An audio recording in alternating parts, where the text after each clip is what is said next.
Resources and Development. Geography, Class 10th, Lesson number 1. Everything available in our environment which can be used to satisfy our needs, provided it is technologically accessible, economically feasible and culturally acceptable, can be termed as resource. तो resource क्या होता है? जो कुछ हमारे environment में है, जो हमारा ज़रूरतों को पूरी करता है, उसको हमारे पास अवेलेबल टेक्नोलॉजी यूज़ करके उसको हम इस्तेमाल कर सकते हैं, लेकिन इस्तेमाल करते वक्त वो इकोनॉमिकली फीजिबल होना चाहिए। दैट मीन्स उसको निकालते वक्त जो खर्च होता है वो हमको बाहर से उस चीज़ खरीदने के लिए जो खर्च होता है उससे ज़्यादा हो तो वो इकोनॉमिकली फीजिबल नहीं है, और कल्चरली एक्सेप्टेबल। दैट मीन्स सब लोग को स्वीकार्य होना चाहिए। That means everyone should accept it. उसको हम रिसोर्सेज कहते हैं। The process of transformation of things available in our environment involves an interdependent relation between nature, technology, institutions. Human beings interact with nature through technology and create institutions to accelerate their economic development. तो ये transformation हमारे environment में जो चीज़ें हैं उसको हमारे लिए उपयोगी बनाने का प्रोसेस में टेक्नोलॉजी और इंस्टीट्यूशन और नेचर का बीच का एक संबंध है। नेचर में होता है वो चीज़, उसके लिए टेक्नोलॉजी और इंस्टीट्यूशन उसको बनाने का संस्था है, इंसान बनाता है। तो ह्यूमन बीइंग्स नेचर के साथ टेक्नोलॉजी और इंस्टीट्यूशन से के मदद से इसको इस्तेमाल करते हैं। इसको हम इससे इकोनॉमिक डेवलपमेंट होता है, ठीक है, आर्थिक विकास होता है। आर्थिक विकास के लिए हमारे को नेचर का चीज़ों को ज़रूरत है, उसके लिए हमारे पास में टेक्नोलॉजी होना चाहिए और उसके लिए इंस्टीट्यूशंस होना चाहिए। दैट मीन्स ऑर्गेनाइजेशंस होना चाहिए। आपको क्या लगता है जो रिसोर्सेज एक फ्री गिफ्ट है? जैसे बहुत सारे लोग सोचता है ये प्रकृति सब कुछ इंसान के लिए बना है, लेकिन ऐसा नहीं है। रिसोर्सेज ह्यूमन एक्टिविटी की वजह से होता है। ये रिसोर्सेज बनाने के लिए ह्यूमन एक इम्पॉर्टेंट कंपोनेंट है। इंसान भी उसमें इम्पोर्टेंट है। इंसान नहीं हो तो कोई भी दुनिया में जो भी चीज़ है, कोई भी रिसोर्सेस नहीं होता है। संसाधन, रिसोर्सेस मीन संसाधन होता है, वो नहीं होता है। वो क्या होता है? They transform material available in our environment into resources and use them. इंसान क्या करता है? हमारे आसपास में जो भी मटेरियल्स है उसको ट्रांसफॉर्म करता है, उसको चेंज करके उसको खुद उपयोग करता है। तो रिसोर्सेज को हम क्लासीफाई करता है ये नीचे बताए हुए तरीकों में। ये कि on the basis of origin, resources उनकी ओरिजिन के अनुसार हम बायोटिक और एबायोटिक रिसोर्सेज में कन्वर्ट कर सकता है, बता सकता है। सॉरी, ऑन ड बेसिस ऑफ एग्जॉस्टेबिलिटी। एग्जॉस्टेबिलिटी मीन्स खत्म होने के हिसाब से हम रिन्यूएबल नॉन रिन्यूएबल में कन्वर्ट डिवाइड कर सकता है। On the basis of ownership, उसकी किसकी पास है वो, उसके अनुसार हम इंडिविजुअल, व्यक्तिगत, कम्युनिटी, समाज की, नेशनल, देश की और इंटरनेशनल, पूरी दुनिया की। और on the basis of status of development, वो किस स्थिति में कितना डेवलप किया है उसके अनुसार हम उसको potential, develop stock and reserves में कन्वर्ट कर सकते हैं। अभी हम इसको थोड़ा डीपली इसको देखते हैं क्या है ये सब। Types of resources on the basis of origin. Origin के अनुसार रिसोर्सेज को हम डिवाइड कर सकता है बायोटिक रिसोर्सेज और एबायोटिक रिसोर्स। बायोटिक रिसोर्सेज जो बायोस्फीयर में होता है, जिसके लाइफ होता है, ठीक है, दैट मीन्स वो जिंदा है।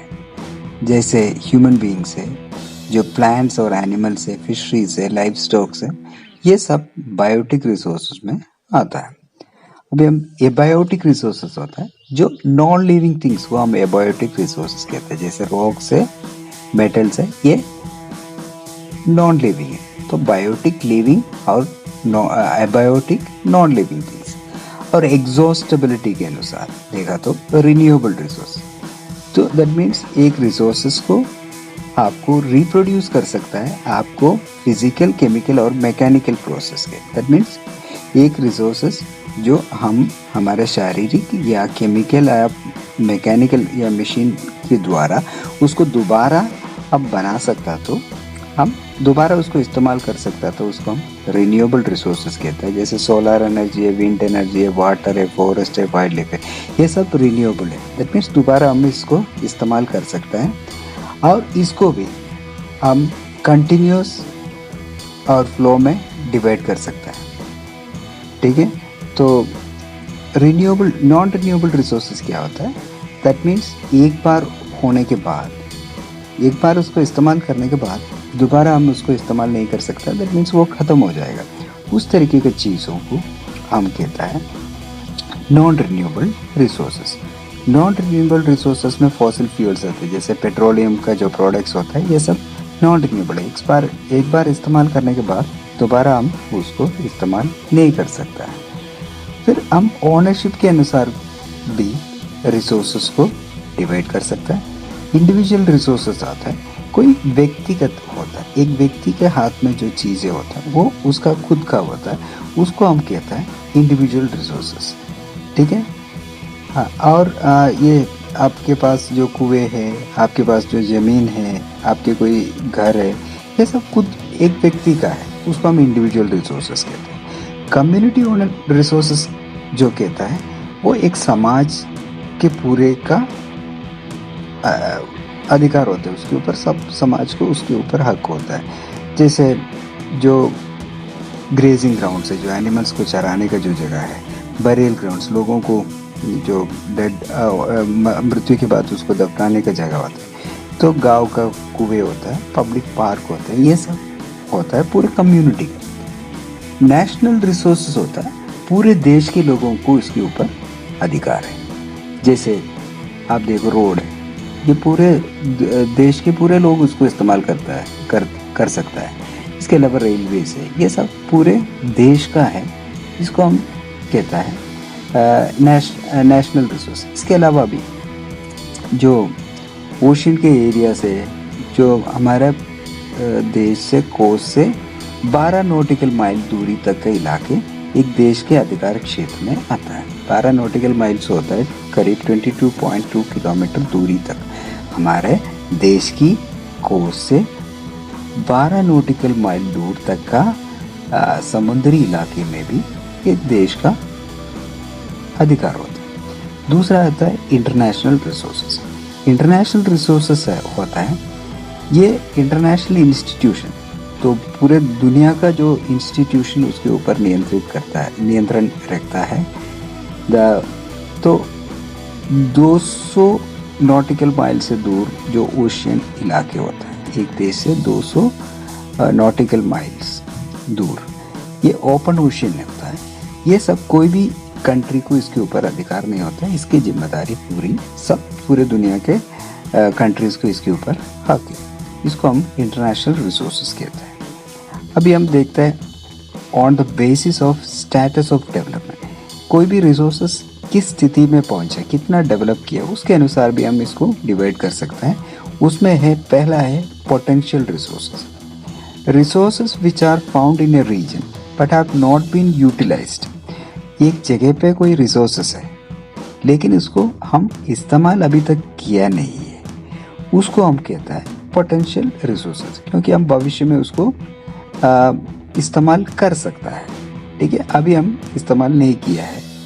जैसे राजस्थान और गुजरात में बहुत सारा विंड एनर्जी और सोलर एनर्जी का अवेलेबिलिटी है, लेकिन हम उसको पूरी तरह इस्तेमाल नहीं किया। भविष्य में हम इसको इस्तेमाल कर सकता है, उसको हम पोटेंशियल रिसोर्सेज कहते हैं।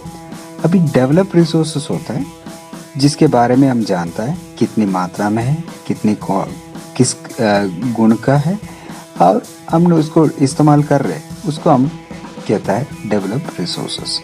स्टॉक होता है material in the environment which have the potential to satisfy human needs but human being do not have the appropriate technology to access this. Stock उसको कहता है अभी कुछ मटेरियल एनवायरनमेंट में है और इंसान की ज़रूरतों को वो पूरी कर सकता है, लेकिन अभी हमारे पास वो टेक्नोलॉजी नहीं है, हम उतना विकास नहीं किया है ताकि हम उसको इस्तेमाल कर सकता है। ठीक है, तो आपको पता है वाटर ये कंपाउंड है, दो इनफ्लेमेबल चीज़ों का ये कंपाउंड है। दैट मीन्स उसमें दो गैस है, वो दोनों अकेले में जलने के लिए, दैट मीन्स हाइड्रोजन ऑक्सीजन ये सब बहुत ही जलने का क्षमता रखता है, लेकिन जब ये जॉइन करता है इसको वो क्षमता नहीं होती। अभी हमको पता नहीं है जिसको कैसे इस्तेमाल करेंगे, ऑक्सीजन और हाइड्रोजन को अलग करके कैसे इस्तेमाल करेंगे, वो टेक्नोलॉजी हमारे पास में नहीं है, इसलिए हम इसको एक स्टॉक मान रहे हैं। दैट मीन्स भविष्य में कभी भी टेक्नोलॉजी अब विकास करेगा तब हम उसको इस्तेमाल कर सकते हैं। So reserves are the subset of the stock. Stock के अंदर आता है रिजर्व्स। रिजर्व्स क्या होता है, which can be put into use with the help of existing technology but their use has not been started. तो अभी reserves उसको कहता है जिस अभी हमारे पास में जो टेक्नोलॉजी है उसको यूज़ करके उसको अपन अभी यूज़ करना शुरू कर सकता है, लेकिन अभी तक हम शुरू नहीं किया है, लेकिन भविष्य में हम उसको इस्तेमाल कर सकते हैं। तो जैसे नदी का पानी है उसको यूज़ करके हमें इलेक्ट्रिसिटी प्रोड्यूस कर सकता है, ठीक है। तो लेकिन अभी तक हम यूज़ नहीं किया है, ठीक है। इसको हम कहता है reserves. So development of resources. Resources are vital for human survival as well as for maintaining the quality of life. इंसान की सर्वाइवल के लिए बहुत ज़रूरी है रिसोर्सेज, ठीक है। उनकी लाइफ को, अपने क्वालिटी ऑफ लाइफ को मेंटेन करने के लिए, दैट मीन्स उसके जीवन स्तर को अच्छा बनाने के लिए रिसोर्सेज ज़रूरी है। It was believe that resources are free gift of nature. इंसान सोचते थे ये प्रकृति ने अपने को दिया हुआ फ्री गिफ्ट है, इसलिए इंसान ने इसको इनडिस्क्रिमिनेटली यूज़ किया है। इससे बहुत सारा प्रॉब्लम्स क्रिएट हो गया। तो इससे क्या प्रॉब्लम्स क्रिएट हो गया, depletion of resources for satisfying the greed of few individuals. तो ये रिसोर्सेज की कमी आया कुछ ही लोगों की लालच की वजह से। accumulation of resources in few hands which in turn divided the society into two segments। इसके अलावा क्या आता है, रिसोर्सेस या संसाधन कुछ ही लोगों के हाथ में आने की वजह से समाज में दो तरीके का लोगों का डेवलप हुआ। उसमें एक है जिसके पास है या जिसके पास नहीं। इसका मतलब है अमीर और गरीब। इसका कारण क्या, अमीर और गरीब बनने का कारण क्या होता है, रिसोर्सेस कुछ लोगों के हाथ में आने की वजह से। और इसके अलावा indiscriminate exploitation of resources have led to global ecological crisis. तो हम बिना सोचे समझे रिसोर्सेस को या संसाधनों को इस्तेमाल करने की वजह से दुनिया में बहुत बड़ा एक प्रॉब्लम क्रिएट हो गया। इसी क्या क्या प्रॉब्लम्स है, जैसे ग्लोबल वार्मिंग, ओजोन लेयर का डिप्लीशन, ओजोन लेयर आपको पता है एक बहुत बड़ा होल बन गया, और एनवायरनमेंट में बहुत सारा पोल्यूशन हो गया, लैंड डिग्रेडेशन, लैंड जो उपयोग करने लायक नहीं रहा। तो an equitable distribution of resources has become essential for sustained quality of life and global piece.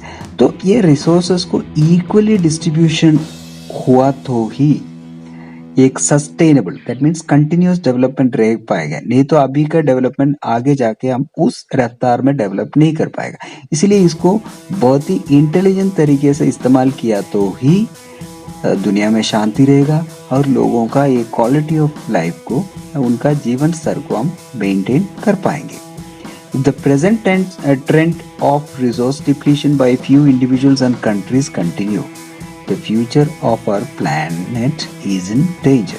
अगर अभी लोग जिस तरीके का हरकतें कर रहे हैं वो तो हमारा दुनिया बहुत ही डेंजर में चल जाएगा। So therefore resource planning is essential for sustainable existence of all forms of life। Sustainable existence is a component of sustainable development। तो रिसोर्स प्लानिंग, अगर जीवन को, हमारा इंसान के जीवन को दुनिया में मेंटेन करना हो तो क्या होता है, हमको इसको नियंत्रित तरीके से इस्तेमाल करना पड़ेगा, नहीं तो आपको नियंत्रित डेवलपमेंट करने में दिक्कत रहेगा। दैट मीन्स आपका डेवलपमेंट का स्तर को हम मेंटेन नहीं कर पाएंगे, आगे जाके आपकी डेवलपमेंट रुक जाएंगे। नो, रिसोर्स प्लानिंग क्या होता है? रिसोर्स प्लानिंग क्या होता है? आज ये पूरे दुनिया इसको स्वीकार करता है। Planning is widely accepted strategy for judicious use of resources. It has importance in a country like India. तो इसको जुडिशियसली रिसोर्सेस जितना है उसको हम प्लान करके इंटेलिजेंट तरीके से यूज़ किया तो ही देश को आप आगे बढ़ा सकता है। जैसे इंडिया जैसे देशों के लिए इसको ये खास तौर पे बहुत ज़रूरी है। हमारे पास में बहुत सारा डाइवर्सिटी है, रिसोर्सेज खूब सारा है। There are regions which are rich in certain types of resources but are deficient in some other resources. अगर हम इंडिया के भी इलाके देखें, कुछ इलाके में कुछ चीज़ ज़्यादा पाया जाता है, कुछ इलाके में उसका कम ही होता है। और there are some regions which can be considered self-sufficient in terms of availability of resources. There are some regions which have acute shortage. कुछ इलाके में कुछ चीज़ों की पर्याप्त मात्रा में चीज़ें हैं, that means resources है, लेकिन कुछ इलाके में उसकी बहुत ही कमी है। उसका एग्जाम्पल हम देखते हैं झारखंड, छत्तीसगढ़, मध्य प्रदेश। इधर बहुत सारा मिनरल्स है, कोल डिपॉजिट्स।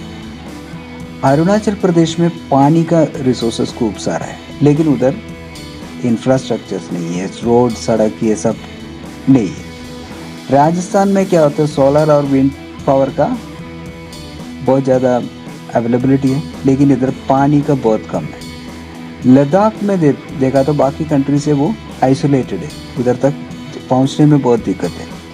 लेकिन it has very rich cultural heritage but deficient in water. Cultural heritage बहुत अच्छी है, लेकिन पानी की कमी है, इंफ्रास्ट्रक्चर नहीं है, इम्पोर्टेंट कुछ मिनरल्स उधर नहीं है।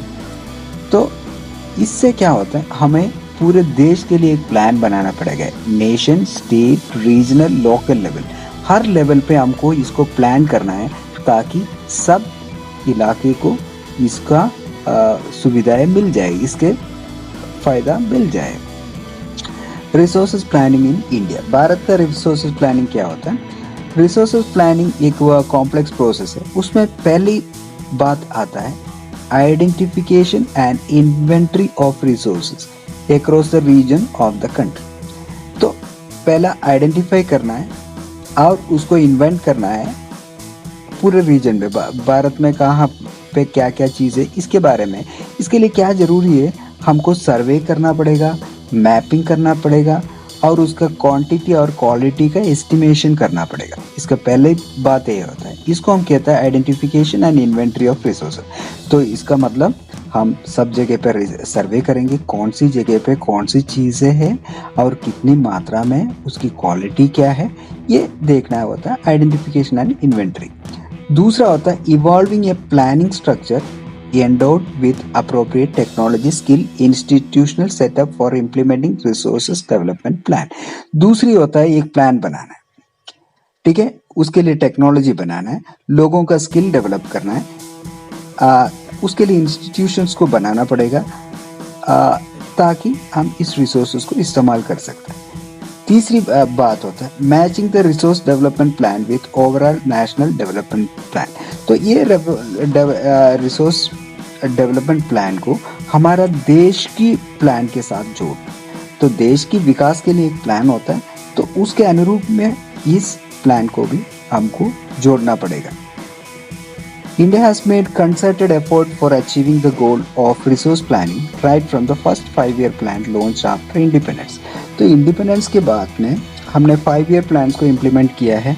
तो इसके बारे में हमने पहले पढ़ चुका है, what is 5-year plans। 5-year plans होता है हर 5 साल के लिए सरकार एक प्लान बनाता है, वो तय करता है किस फील्ड में हम इस 5 साल में डेवलपमेंट का ऑब्जेक्टिव रखता है। तो तब से हमने ये रिसोर्स प्लानिंग के लिए फर्स्ट 5-year प्लान से हमने शुरू किया था इंडिपेंडेंस के बाद। The availability of resources is a necessary condition for development of any region. कोई भी रीजन को डेवलप करना हो तो रिसोर्सेज होना बहुत ज़रूरी है। But mere availability of resources in the absence of corresponding changes in technology and institution may hinder development। लेकिन रिसोर्सेस होने से विकास नहीं करेगा, उसके अनुरूप में आपके पास टेक्नोलॉजी होना चाहिए उसको डेवलप करने के लिए, आपके पास इंस्टीट्यूशन होना चाहिए, ये नहीं हो तो डेवलपमेंट नहीं होगा। There are many regions in our country that are rich in resources but these are included in economically backward region. अगर हम देखें आज हमारे देश में जितने भी स्टेट्स है जो दैट मीन्स रिसोर्सेज से बहुत आगे वाला स्टेट्स है, लेकिन वो सब बैकवर्ड स्टेट में आता है। इसका कारण क्या होता है? इसका कारण क्या होता है? उधर डेवलपमेंट नहीं हुआ है। दैट मीन्स एक चीज़ों को डेवलप करना हो तो उसके अनुरूप में उधर आपके पास टेक्नोलॉजी और इंस्टीट्यूशन होना चाहिए, लेकिन कई जगह पे ये नहीं है। कुछ रीजन में क्या होता है, रिसोर्सेस नहीं होने के बावजूद वो इकोनॉमिकली डेवलप है, क्योंकि उन्होंने उस रीजन में उन्होंने उस इंस्टीट्यूशंस और टेक्नोलॉजी को विकास किया ताकि वो आगे बढ़ सकता है। The history of colonialization reveals that rich resources in colonies were the main attraction for foreign invaders. Primarily, the higher level of technological development of the colonializing country that helped them to exploit resources of other countries and establish their supremacy over the colonies. तो अगर आप देखेगा विदेशी राज्यों ने आके दूसरे country को कॉलोनी कैसे बनाया? उनके पास रिसोर्सेस नहीं था, इस कॉलोनीज में रिसोर्सेस था, ऐसे कोल है, आयरन ओर है। वो लोग क्या था, उनके पास टेक्नोलॉजी होने की वजह से इन गरीब देशों में आके इनकी संसाधन दैट मीन्स रिसोर्सेस को इस्तेमाल करके वो आगे डेवलप किया। तो हमारे देश या जो भी कॉलोनीज है उनके पास टेक्नोलॉजी नहीं होने की वजह से वो उसका फ़ायदा नहीं उठा पाया, और उसका फ़ायदा दूसरे कंट्री जो टेक्नोलॉजिकली एडवांस कंट्रीज है उन्होंने उठा दिया गया। So conservation of resources are vital for any developmental activity. Resources कोई भी डेवलपमेंट एक्टिविटी के लिए बहुत ही ज़रूरी है, लेकिन इसको हम बिना सोचे समझे इस्तेमाल किया तो बहुत बड़ा प्रॉब्लम क्रिएट होगा। तो इस प्रॉब्लम को ओवरकम करने के लिए रिसोर्स कंजर्वेशन हम हर लेवल पे इसको बचा के इस्तेमाल करने का तरीका हमने काफ़ी सालों से हम प्लान कर रहे हैं।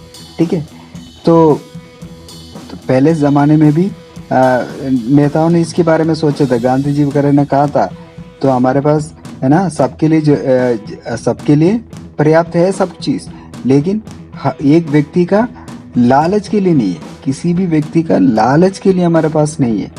ठीक है, सो ये लालच ही है पूरे दुनिया का ये रिसोर्सेस डिप्लीशन का कारण। सो अभी हम देखते हैं लैंड रिसोर्सेस को। पहले देखते हैं, हम जमीन के ऊपर रहता है, हमारे सारे एक्टिविटीज लैंड के ऊपर होता है। तो लैंड एक नेचुरल रिसोर्सेस है, बहुत ही इंपॉर्टेंट, सबसे इंपॉर्टेंट नेचुरल रिसोर्सेस में आता है जमीन। उधर नेचुरल वेजिटेशन होता है, ह्यूमन लाइफ, इकोनॉमिक एक्टिविटी, सब कुछ जमीन के ऊपर ही होता है। इंडिया में अलग अलग प्रकार का रिलीफ फीचर्स है, जमीन अलग अलग तरीके का है, जैसे माउंटेन्स है, प्लेटोज है, प्लेन्स है, आइलैंड्स है।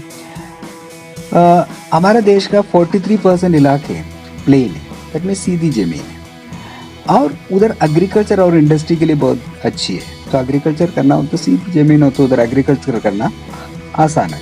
30% इलाके माउंटेन्स से, जहाँ से हमारे सारे नदियाँ मेन पेरिनियल रिवर मीन्स हमेशा बहने वाला नदी को हम पेरिनियल कहता है। दैट मीन्स 360 पूरे साल भर बहने वाला पानी को पेरिनियल कहता है।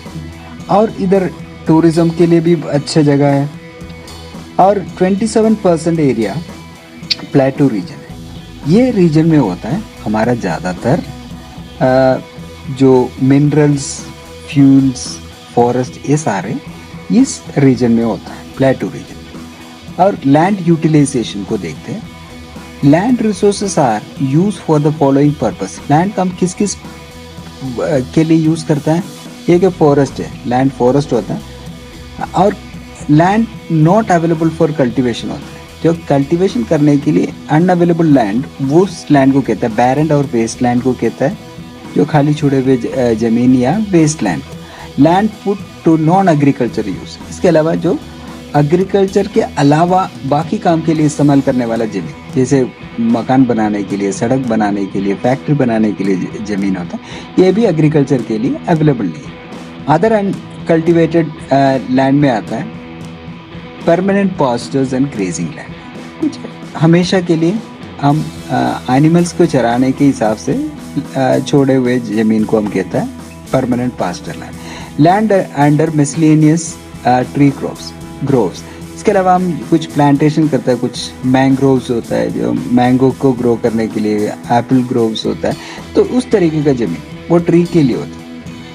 कल्टिवेबल वेस्ट लैंड, लेकिन ये कल्टिवेबल वेस्ट लैंड होता है जो लैंड अभी पिछले 5 साल से कोई खेती बाड़ी नहीं कर रहे, अनकल्टिवेटेड है, लेकिन उसको कल्टिवेट कर सकते हैं।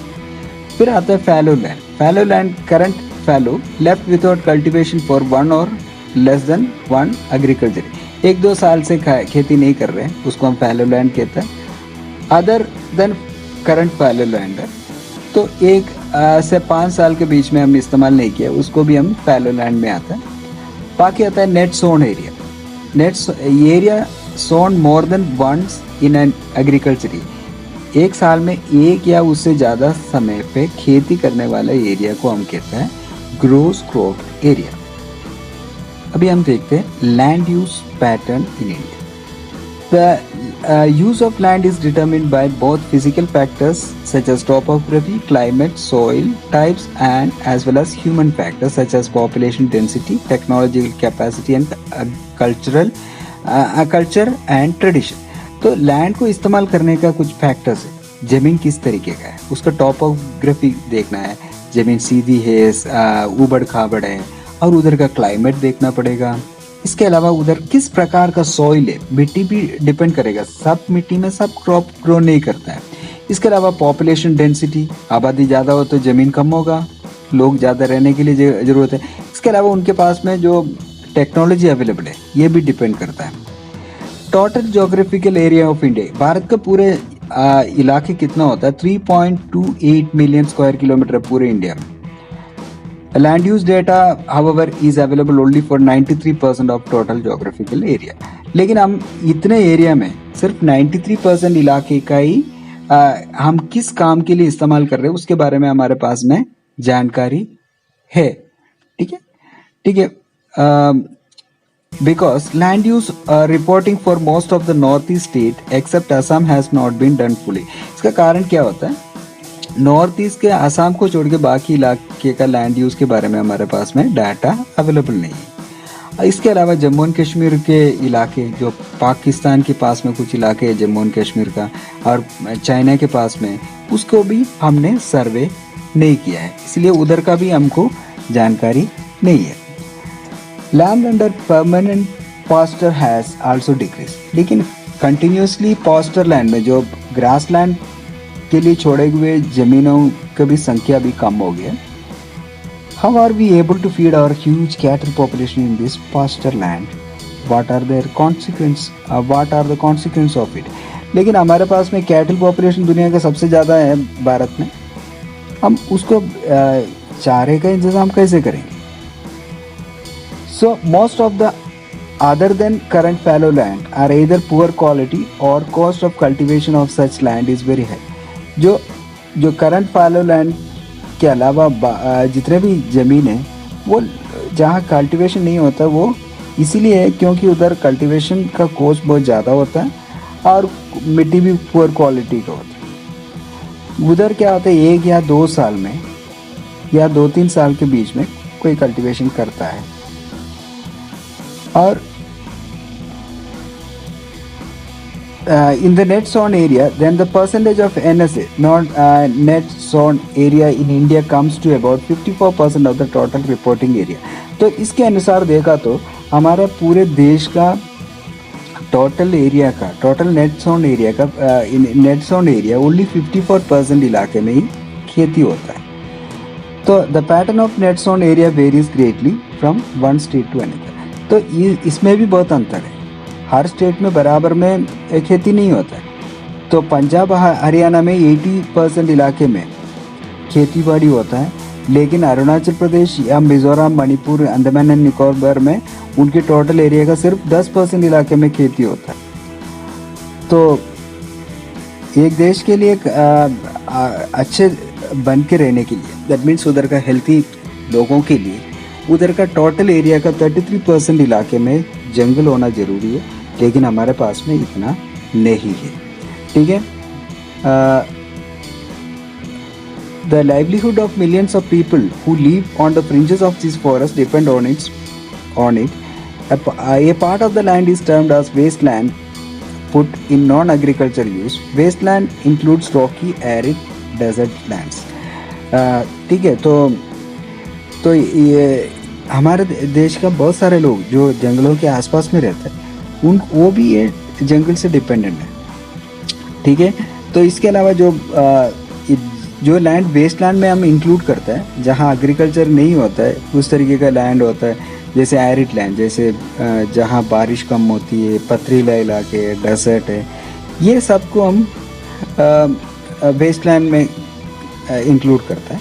इसके अलावा जो दूसरे काम के लिए इस्तेमाल करते हैं, जैसे रोड और रेलवेज वगैरह बनाने के लिए होता है, ये सबको भी हम नॉन एग्रीकल्चर लैंड में हम इंक्लूड करता है। सो land degradation and conservation measures. We have shared our land with our past generations. तो हम देखा हमारे पूर्वज भी इस ज़मीन को इस्तेमाल किया, हम भी इस्तेमाल कर रहे हैं, आने वाला पीढ़ी भी, हम जाने के बाद भी लोग आएंगे इस दुनिया में, वो भी इसी ज़मीन को इस्तेमाल करेंगे। 90% of our basic needs for food, shelter, clothing are obtained from land. हमारे लिए ज़रूरी 95% चीज़ इस प्रकृति से मिलता है। जैसे हमारा फूड है, हमारे लिए मकान है, हमारे कपड़े हैं, सब कुछ इस ज़मीन से मिलता है। Human activities have not only brought about degradation of land. तो इंसान की हरकतों की वजह से इस ज़मीन को बहुत नुकसान पहुंचाया है। At present there are about 130 million hectares of degraded land in India. पूरे भारत का ज़मीनों को देख लिया तो 130 मिलियन हेक्टर ज़मीन कोई काम का नहीं। Approximately 25% of it belongs to the category of forest degraded area. इनमें से 28% forest degraded area में आता है। 56% of it is water eroded area and the rest is affected by saline and alkaline deposit. तो बाकी 56% इलाके वाटर इरोडेड है। That means पानी बह के उसके ऊपर का जो उपजाऊ जो मिट्टी को उठा के ले जाता है, इसको हम वाटर इरोडेड एरिया कहता है। और इसके कारण क्या होता है, सलेन हो जाते हैं। जब पानी का बहाव होने की वजह से जो कुछ उसमें डिज़ोल्व सॉल्ट्स वगैरह बाहर आने के बाद उस ज़मीन पे खेती करने लायक नहीं बनता। सलाइन और एल्कलीन डिपॉजिट उसमें जमा होने के बाद फिर उसमें खेती करना मुश्किल है। फिर उसके लिए ट्रीटमेंट वगैरह करना है, एल्कलीन वगैरह होता है, उसमें हम केमिकल्स वगैरह डाल के उसमें कर सकता है, लेकिन वो महंगा होता है। Some human activities such as deforestation. इसके अलावा हम डिफॉरेस्टेशन, जंगलों को काटने में हम माहिर हैं। इसके अलावा ग्रेजिंग हम करता है, ओवर ग्रेजिंग करता है। खेती एनिमल्स को चराना तो ठीक है, लेकिन ओवर कर दिया तो क्या होता है, फिर उधर वो जड़ से निकाल देगा, वो उधर जितने भी ग्रास है फिर उधर ग्रो नहीं करेगा। इसके अलावा माइनिंग करने की वजह से ज़मीनों को हालत हम ख़राब कर लेते हैं। ज़मीन खोद के उसमें से माइनिंग करना है, पत्थर तोड़ना है, ये सब हमारा ज़मीनों को डिग्रेड कर रखा है। तो माइनिंग वगैरह करने के बाद हम क्या करता है, उस ज़मीन को हम छोड़ देता है और उधर बहुत बड़े बड़े गड्ढे बना के हम छोड़ देते हैं, उसको हम ठीक नहीं करता है। और झारखंड, छत्तीसगढ़, मध्य प्रदेश, उड़ीसा, ये माइनिंग की वजह से उधर का फॉरेस्ट डिग्रेडेशन हो रखा है। और गुजरात, राजस्थान, मध्य प्रदेश, महाराष्ट्र ओवर ग्रेजिंग एक मेन कारण है, क्योंकि इधर का land degradation. Punjab, Haryana, western Uttar Pradesh में ओवर इरिगेशन। उधर क्या होता है, पानी जो बहुत ज़्यादा है उसको इस्तेमाल करके, इरिगेट करके वो लैंड क्या होता है इसके लिए सूटेबल नहीं था। उधर बहुत ज़्यादा इरिगेट कर लिया तो उधर का मिट्टी को उसको लेने की क्षमता नहीं है अभी, इसीलिए सैलिनिटी बढ़ गया और अल्कलिनिटी बढ़ गया और खेती बाड़ी अभी करना मुश्किल हो रहा है। कुछ पंजाब, हरियाणा और वेस्टर्न यूपी के कुछ इलाके में because of the over irrigation. Mineral processing like grinding limestone for cement industries and calcite and soapstone for ceramic industry generate huge quantity of dust in atmosphere. इसके अलावा जो मिनरल प्रोसेस करने का जो फैक्ट्रीज होता है उसकी वजह से उसके आसपास के इलाके में बहुत सारा पोल्यूशन होता है, फिर उधर का एटमॉस्फेयर में डस्ट हो जाता है और इससे मिट्टी में ये पानी बहते वक्त पानी में ये इसकी जो वेस्ट चल जाता है, उस तरीके का भी आपकी लैंड पोल्यूशन और वाटर पोल्यूशन दोनों होता है. There are many ways to solve the problems of land degradation. Land degradation को सॉल्व करने के लिए बहुत सारा मेथड्स है. इसका एक है afforestation and proper management of grazing. इसका एक तरीका है हम अफोरेस्टेशन करो, ज़्यादा से ज़्यादा पेड़ों को लगाओ और ग्रेजिंग लैंड को थोड़ा, और शेल्टर बेल्ट्स को बनाओ. शेल्टर बेल्ट प्लांट्स को बीच बीच में ग्रो करके बेल्ट बनाता है. बेल्ट मीन्स लाइन में ये पेड़ों को लगा देता है. और ग्रेजिंग को कंट्रोल करना है. सैंड ड्यून्स को स्टेबलाइज करना है. दैट मीन्स थॉर्नी बुशेस को ग्रो करके. सैंड ड्यून्स होता है जो मिट्टी का ढेर होता है ना रेगिस्तानी इलाके में, उधर क्या तो उसके आगे ये थॉर्नी बुशेस वगैरह उधर ग्रो किया तो उसको उसकी जड़ की वजह से ये मिट्टी उधर से उठ के जाने से रोक सकता है. सो proper management of wasteland, control of mining activities, proper discharge and disposal of industrial effluents and waste after treatment can reduce land water degradation. तो इसको लैंड डिग्रेडेशन को, वाटर डिग्रेडेशन को कंट्रोल करने के लिए हमको क्या करना पड़ेगा? ठीक है, हमको वेस्टलैंड को मैनेज करना है, हमारा माइनिंग एक्टिविटीज को नियंत्रित करना है, हमारा जो इंडस्ट्री से जो वेस्ट होता है उसको सही तरीके का ट्रीट करके बाहर निकालना है. ये सब कर लिया तो हम इसको थोड़ा कंट्रोल कर सकते हैं. Now soil as a resources देखते हैं. Soil is the most important renewable natural resource. Soil हमारा सबसे इम्पॉर्टेंट रिन्यूएबल नेचुरल रिसोर्सेस है. It is the medium of plant growth and support different types of living organism. ये हर एक चीज के लिए जरूरी है. ठीक है, सॉइल तो सॉइल एक लिविंग सिस्टम है, उसमें बहुत सारी चीजें जिंदा रहता है. और एक फ्यू सेंटीमीटर सॉइल बनने के लिए बिलियंस ऑफ ईयर्स लगता है. एक सेंटीमीटर सॉइल बनने के लिए बिलियंस ऑफ ईयर बनता है. वो क्या था, रॉक टूट के उसके लिए क्लाइमेट, वेजिटेशन, ये सब इसको कंट्रीब्यूट करता है सॉइल फॉर्मेशन के लिए. तो ये सब आपने पहले ही पढ़ चुका है. ठीक है, सो हम देखते हैं सॉइल का क्लासिफिकेशन. सॉइल को किस किस टाइप का सॉइल है. पहला है अलूवियल सॉइल. ये सबसे वाइडली अवेलेबल सॉइल है और पूरे नॉर्दर्न प्लेन्स में अलूवियल सॉइल से बना हुआ है. ये हिमालय से आने वाला नदियों द्वारा लेके आने वाला मिट्टी के डिपॉजिट की वजह से होता है. ये गंगा, ब्रह्मपुत्र, इंडस नदियों की डिपोजिशनल एक्टिविटी की वजह से बनता है.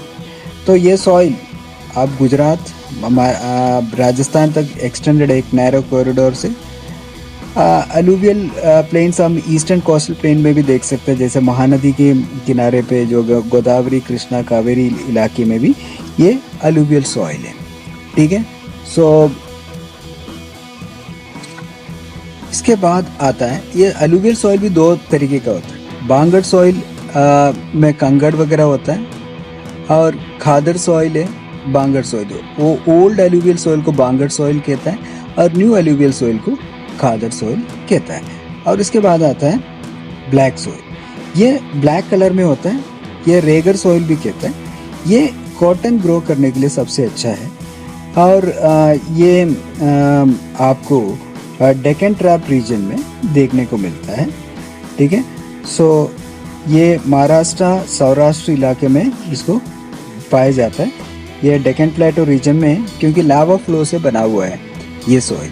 ठीक है, ये ब्लैक सॉइल क्या होता है, बहुत ही फाइन पार्टिकल से बना हुआ है, क्लेई मटेरियल से बना हुआ है और इसमें पानी पकड़ने का क्षमता ज़्यादा होता है और सॉइल न्यूट्रिएंट्स भी उसमें ज़्यादा होता है. नाउ रेड और येलो सॉइल. रेड सॉइल एक क्रिस्टलाइन इग्नियस रॉक्स है जहाँ बारिश कम होती है उस इलाके में होता है। ये भारत की ईस्टर्न और सदर्न पार्ट डेक्कन प्लेटो की ईस्टर्न और सदर्न पार्ट में देखने को मिलता है।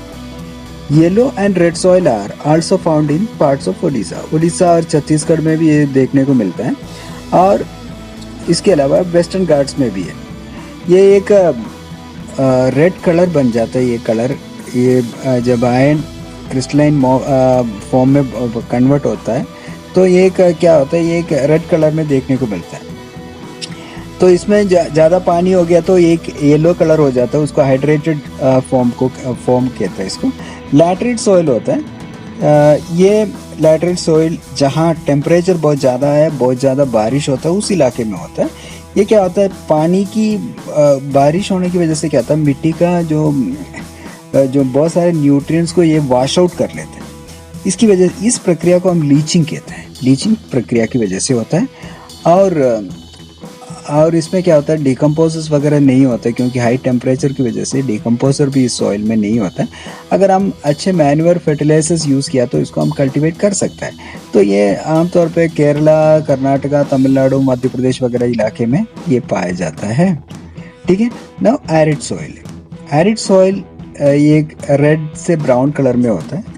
ये एक सैंडी टेक्सचर में होता है और थोड़ा सलाइन होता है, खारापन होता है इसमें। ये कुछ जगह पे इसमें सॉल्ट कंटेंट बहुत ज़्यादा होता है, और उधर हम पानी को इवापोरेट कर रहे हैं, उसमें से सॉल्ट भी निकाल सकता है। ठीक है। तो आप सांबर लेक वगैरह का सुना होगा इसमें, है ना। तो the lower horizon of the soil are occupied by kankar because of the increasing calcium content downwards. तो इसके निचले इलाके में अगर आप देखो, इसको ड्राई क्लाइमेट वाले इलाके में होता है। ठीक है। तो इसमें कंकर बहुत सारा फॉर्म हो जाता है क्योंकि उसके निचले इलाके में, और इसको इरिगेट वगैरह कर लिया तो हम उसको कल्टीवेट कर सकते हैं, जैसे वेस्टर्न राजस्थान वगैरह में हम कल्टीवेट कर रहे हैं। तो फॉरेस्ट सॉइल होता है, ये हिली और माउंटेनस इलाके में जहाँ पर्याप्त मात्रा में बारिश होता है उधर होता है। इसका टेक्सचर माउंटेन के एनवायरनमेंट के अनुसार चेंज होता है। अलग अलग माउंटेन इलाके में अलग अलग तरीके का सॉइल होता है। ये लोमी और सिल्टी भी हो सकता है कुछ साइड में। ठीक है। और स्नो कवर्ड एरियाज जो हिमालय से, और डिन्यूडेशन होता है, दैट मीन्स स्नो वगैरह बहने के बाद वजह से ये डिन्यूडेशन हो जाता है, और इसीलिए उधर क्या होता है, एसिडिक नेचर का और ह्यूमस कंटेंट कम होता है, क्योंकि पेड़ पौधे हो तो ही उसमें ह्यूमस होता है। ये पेड़ पौधों से गिरने वाला चीज़ सड़ के बनता है ह्यूमस। ठीक है। सो soil erosion and soil conservation. तो denudation of soil cover and subsequent washing down is described as soil erosion. soil erosion किसको कहता है, जो पानी, जब बारिश की वजह से पानी बह के, या जो पहाड़ी इलाके का जो ढलान में जो मिट्टी है उसको पानी के बहाव के साथ वो उठ के जाने का प्रक्रिया को हम कहते हैं सॉइल इरोशन। तो सॉइल फॉर्मेशन और सॉइल इरोशन कंटिन्यूसली चलते रहता है ना। एक जगह से सॉइल जाता है, दूसरी जगह सॉइल बनता है, ये प्रक्रिया चलते रहते हैं। लेकिन ये कभी कभार इंसान की हरकतों की वजह से, जैसे फॉरेस्ट वगैरह काटने की वजह से, ओवर ग्रेजिंग वगैरह करने की वजह से क्या होता है, ये प्रक्रिया थोड़ा गड़बड़ाता है, क्योंकि तो पेड़ वगैरह काट दिया तो सॉइल इरोशन बहुत तेज़ी से हो जाता है, नहीं तो ये बैलेंस मेंटेन नहीं कर पाता है। ठीक है। नेचुरल फोर्स जैसे विंड, ग्लेशियर्स, वाटर भी सॉइल इरोशन का काम करता है। तो सॉइल जब पानी जब बहता है तो मिट्टी को काटता है वो, और बहुत बड़े बड़े गलीज बनता है। गलीज मीन्स गड्ढा बना देते हैं। दैट मीन्स आप देखो तो ये चित्र में आप देख सकते हैं गली इरोशन का, उसमें से मिट्टी को उठा के ले जाते वक्त ये गली इरोशन बनता है, और वो ज़मीन काम का नहीं होता, उसको हम बैड लैंड कह सकते हैं, unfit for cultivation. Chambal basin वगैरह इस तरीके का लैंड को रैवेंस कहते हैं। चंबल में आप गया तो आप देख सकते हो, उसमें बीच बीच में बड़े बड़े इस तरीके का बहुत बड़ा गड्ढे जैसे होता है। और कभी कभार शीट इरोशन भी होता है। शीट इरोशन होता है ऊपर का सॉइल को एकदम सीधे शीट की जैसे बह के ले जाता है। Wind blows loose soil of flat और sloping land known as wind erosion. जो विंड कहते हैं, तेज हवा चलते वक्त भी ऊपरी मिट्टी को उठा के ले जाते हैं, इसको हम विंड इरोशन कहता है। सॉइल इरोशन हम गलत तरीके का एग्रीकल्चर प्रैक्टिस किया तो भी होता है। अगर हम पहाड़ी इलाके वो नीचे की तरफ हम प्लोइंग किया तो मिट्टी इजीली नीचे बह के जा सकता है। तो इसको हम एक्रॉस में किया तो, दैट मीन्स हॉरिजॉन्टली किया तो अब थोड़ा बहुत हम उसको रोक सकते हैं। तो ये भी एक तरीका है, ठीक है। So this is the lesson. So thank you for watching.